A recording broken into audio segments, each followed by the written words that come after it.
जो लिखा होता है किस्मत में वो होके रहता है। So I was working in corporate sector Delhi में, वेल एस्टैब्लिश्ड, सैलरी अच्छा, प्रोफाइल, सब कुछ बहुत सही। But then meanwhile my mother called me back home. अब घर तो बुला लिया, बट टिपिकली वो 24-25 साल की उम्र में एक लड़की के साथ जो होता है ना, बैक टू बैक रिश्ते और शादी का प्रेशर एग्रेसिव हो जाता है। और कई बार एक इंसान इतना शांत हो जाता है कि आप क्या बोल रहे हो, क्या कर रहे हो, उसको फर्क पड़ना बंद हो जाता है। Hello everyone, welcome to the podcast presented by Shri Sadguru food outlet. मैं हूं आपकी host Amanjot Kaur from Go Limits, और आज हमारे साथ एक ऐसी पर्सनालिटी है जो एक स्टोरी टेलर भी है, एंकर भी है, एक प्राउड माँ है और साथ ही साथ सिंगर है, डांसर है, एक मल्टीटास्कर है in short. Welcome RJ Shvetima Jamwal ji, कैसी हैं आप? Thank you so much Aman, and all good.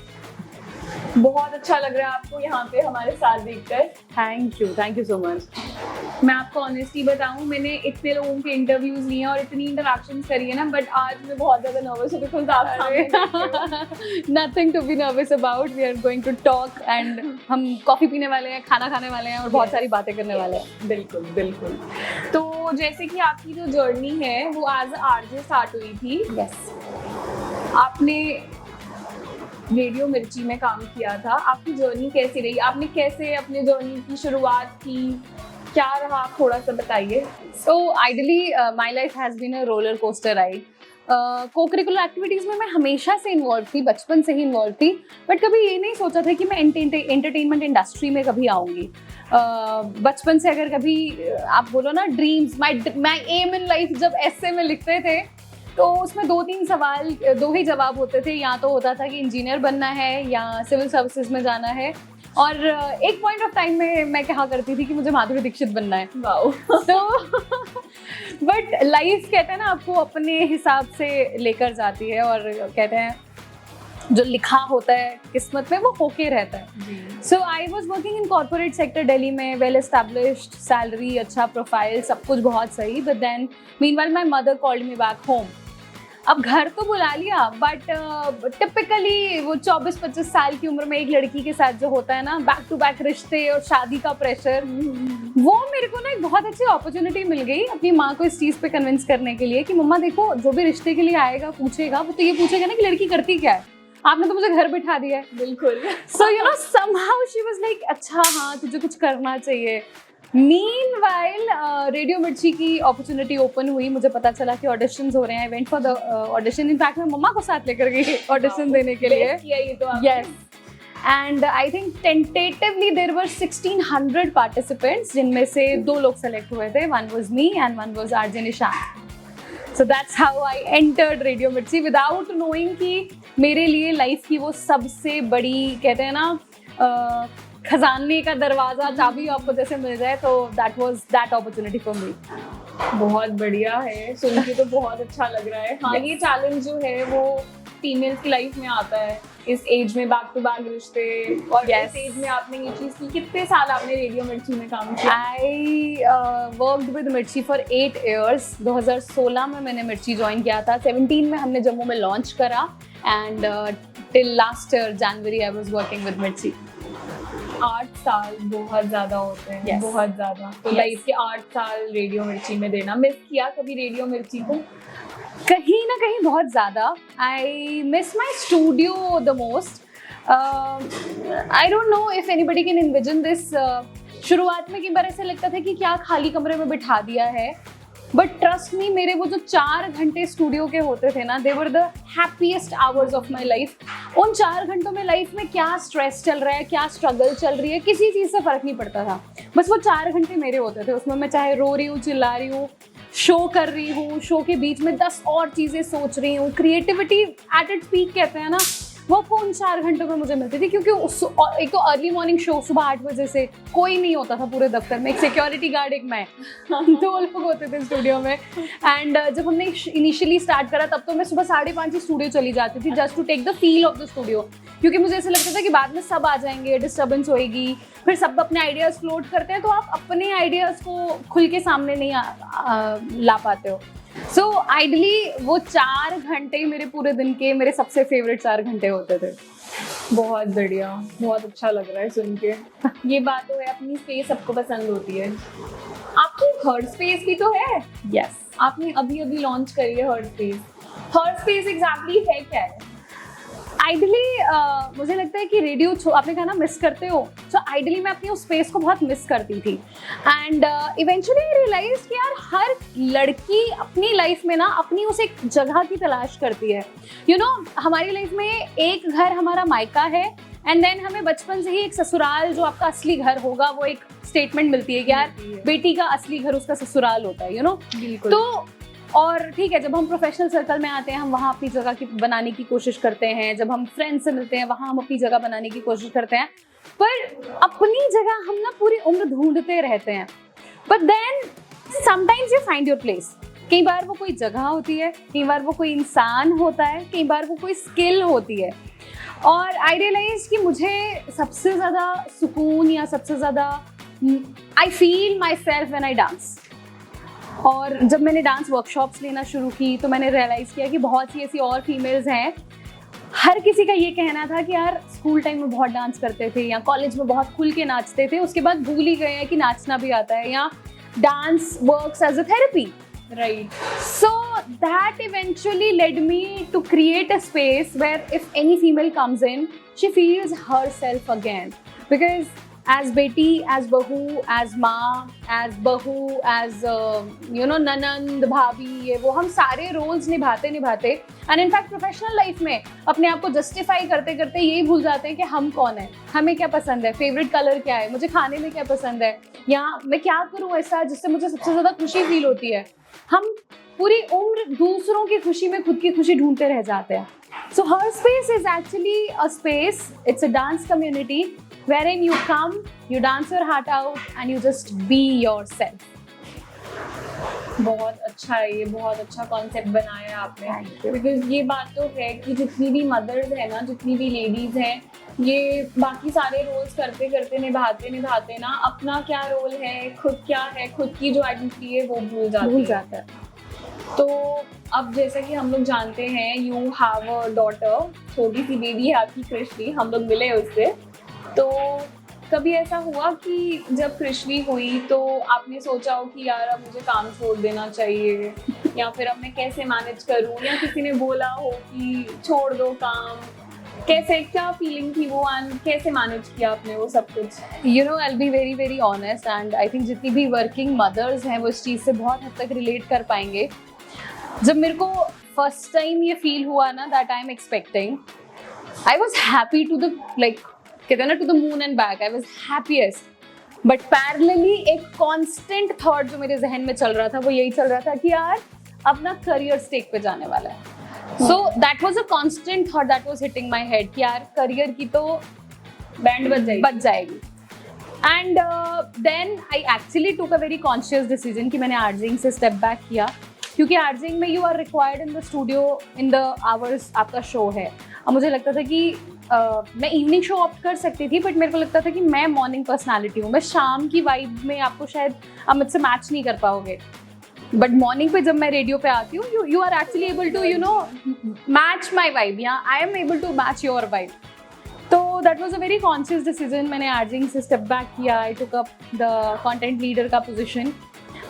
कहीं ना कहीं वो शायद एक बहुत थॉटफुली क्यूरेटेड चीज़ भी थी, बट पैरेलली वो मेरी लाइफ में आइडेंटिटी का एक बहुत बड़ा शिफ्ट था। एक क्रिएटिव पर्सन ज़रूरी नहीं है कि बहुत अच्छा मैनेजर बन पाए, है ना। And somewhere I feel it कि I am a better creator than being a you know manager. But like you very rightly said, हर माँ के जहन में हर रोज़ जब उसको अपने बच्चे को घर छोड़ के दफ्तर जाना है ना, वो एक गिल्ट इतना पिंचिंग होता है ना। वो जब ऑफिस होती है वो उसका दिमाग, ध्यान, मन सब दिल घर पे होता है, और जो घर पे होती है तब दिमाग में ऑफिस की टेंशन चल रही होती है कि यार ये माइलस्टोन मिस हो गया, ये नहीं कर पाई, ये करना है, you know. As a female you think of so many things, but फिर एक ऐसी स्टेज आती है जब आप ना खुद को ही सवाल करने लगते हो कि यार am I not good enough. क्यों? क्योंकि डाउट होने लगता है एक्चुअली, क्योंकि आप इतनी सारी जिम्मेदारियां पैरेलली निभा रहे हो। एंड ऐसा नहीं है कि बिल्कुल सपोर्ट सिस्टम नहीं होता, सपोर्ट करने वाले लोग हैं, बट मैं अक्सर ये बात कहती हूँ कि हमें इंडिपेंडेंट वर्किंग बहू तो चाहिए, बट उस इंडिपेंडेंट वर्किंग बहू के हिसाब से अडेप्ट नहीं हम होना चाहते। हम चाहते हैं, this is actually the sad truth of Indian society, कि एक लड़की अपना पूरा परिवार छोड़ के एक परिवार में आती है। उस परिवार में 5 लोग हैं, 8 लोग हैं, 10 लोग हैं, जितने भी हैं, उस एक शख्स से एक्सपेक्टेड है कि वो उन सभी के साथ एडजस्ट करे। वो सब लोग उसके हिसाब से इतना भी एडजस्ट नहीं करते।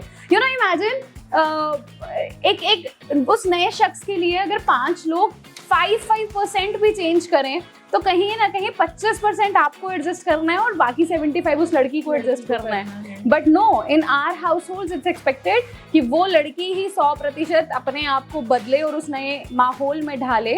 वो लोग इवेंचुअली शायद चेंज होते भी हैं, बट तब तक वो अपने आप में इतनी रिजिड हो चुकी होती है that sometimes she stops feeling your emotions and sometimes she has prepared herself for everything that comes her way. ये बात तो है, जब तक वो टाइम आता है और उसको सपोर्ट नहीं मिलता ना, तब तक वो कहीं ना कहीं पत्थर दिल हो जाती है। यू नो, उसके बाद फिर अगर एक्सपेक्ट आप करते भी हो कि यार वो किसी एक पर्टिकुलर तरीके से बिहेव कर रही है, बट कोई ये नहीं समझना चाहता कि वो बिहेवियर क्यों आया, कहाँ से आया। एंड कहते हैं ना कि ये बड़ी अच्छी कहावत है, कहते हैं कि मतलब समाज एक इंसान का आईना होता है ना, पर हम कभी ये समझना नहीं चाहते कि अगर कोई बदला है तो उसमें शायद हमारा भी कोई कंट्रीब्यूशन है। ये कोई नहीं बोलता, ये कोई नहीं समझता कि if somebody is changed, somebody has changed the way the person is behaving or reacting, कई बार इंसान एग्रेसिव हो जाता है और कई बार एक इंसान इतना शांत हो जाता है कि आप क्या बोल रहे हो, क्या कर रहे हो, उसको फर्क पड़ना बंद हो जाता है। बट मुझे लगता है कि एक लड़की की लाइफ में वो स्टेज नहीं आनी चाहिए। And specially after becoming a mother, you know, she has taken up the entire load of that newborn on herself. उसको लगता है कि यार जो मर्जी करे दुनिया, my only concern has to be my kid. So as a mother you grow up into that individual. मैं आपकी बात बिल्कुल समझ रही हूँ। आपको पता है आपकी बातें इतनी ज़्यादा इंस्पायरिंग है ना, मतलब सच में बहुत ज़्यादा इंस्पायरिंग है। एंड स्पेशली हमारी जैसी फीमेल्स के लिए ना, जिनकी अभी शादी नहीं हुई है, जिन्होंने जो अपनी लाइफ में कुछ कर रही हैं, जिन्होंने करना है कुछ, बहुत इंस्पायरिंग चीज़ है। और हमें पता होनी चाहिए कि आगे जाके क्या क्या कॉन्सिक्वेंसेज आएंगे और हमें अपनी सेल्फ रिस्पेक्ट कैसे मेंटेन रखनी है। Exactly, you know, I remember मेरी शादी को आई थिंक 3 साल हो गए थे। मैंने उसके बाद थोड़ा थोड़ा I became vocal about what all I faced in my personal life. Initially मैं उस बारे में कोई बात नहीं करती थी, और जब मैंने बोला ना, उसका सबसे बड़ा रीज़न यही था कि मुझे ये रियलाइज़ हुआ कि अगर यार आज से 10 साल पहले अगर कुछ स्ट्रॉन्ग वुमेन ने स्टैंड लिया होता तो शायद वो चीज़ें मेरी जनरेशन तक नहीं पहुंचती। बिल्कुल। और अगर आज मैं स्टैंड नहीं लूँगी या मैं वोकल नहीं होंगी कुछ चीज़ों के बारे में, तो ये तो जनरेशन टू जनरेशन ना पर्कुलेट होता जा रहा है। और सैडली वी एज वुमेन हम उसको नॉर्मलाइज कर देते हैं कि ये तो होता ही है, ये तो हर माँ के साथ होता है, ये तो हर घर में होता है। In fact our own mothers tell us कि यार बेटा हमने भी तो ऐसे ही किया है। आई स्टिल रिमेंबर, और मुझे लगता है जितने भी लोग सुन रहे हैं सब इस चीज़ से रिलेट करेंगे। हमें एग्जाम्पल्स दी जाती थी कि देखा उसकी बहू तो सुबह 4 बजे उठ के घर का सारा काम करके नौकरी पे जाती है, शाम को आके भी सारा काम करती है, झाड़ू पोछा बर्तन खुद करती है, खाना खुद बनाती है, बच्चों के कपड़े धोना, प्रेस करना, and those women were considered heroic. अब हुआ ये कि उस परफेक्शनिज्म को मेंटेन करने के चक्कर में वो एक फीमेल कितनी घिसी है, वो कभी किसी को बोल ही नहीं पाई, बिकॉज उसको तो वो परफेक्शन की मूर्ति बना दिया ना। And she started taking pride in it कि मैं तो इतना कुछ कर रही हूँ, एंड नेग्लेक्टिंग द फैक्ट कि उस चीज़ ने उनकी हेल्थ पे कितना बैड इम्पैक्ट छोड़ा है। बहुत से लोग ये कहते हैं कि मेंटल हेल्थ पहले नहीं होती, मतलब इतने इश्यूज पहले नहीं थे, या डिप्रेशन एंजाइटी पहले नहीं थी, अब क्यों है? ऐसा नहीं है कि पहले नहीं थी, बस इस बारे में बात नहीं होती थी, इसके बारे में अवेयरनेस नहीं थी। आज के टाइम में female are more aware about the terminology, तभी बोल पाती है कि यार I think I am going through depression. Postmortem depression कितनी बात होती है, क्यों बोल पाती है? Because they know the term. ऐसा नहीं है कि पोस्टमार्टम पहले नहीं होता होगा, डेफिनेटली होता होगा, क्योंकि तब भी तो उनकी स्ट्रगल वही थी ना। अभी मैं बोलती हूँ दैट एज फीमेल्स हम थोड़ी वोकल भी हैं, इनफैक्ट जो इंडिपेंडेंट हैं वो ईजिली बयान भी कर पाते हैं कि what we are going through as in person.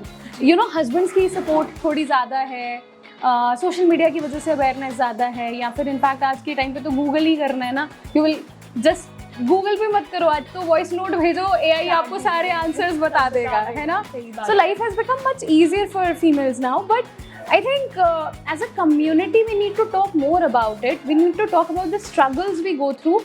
And you very rightly said, अगर एज अ फीमेल आपको अगर पता है ना चैलेंजेस क्या होने वाले हैं, आप कहीं ना कहीं उसके सॉल्यूशन पहले ही डिवाइस करके चलते हो कि यार these are the things I am okay with and these are the things I am going to stand against. So which is very important. As females it's very important.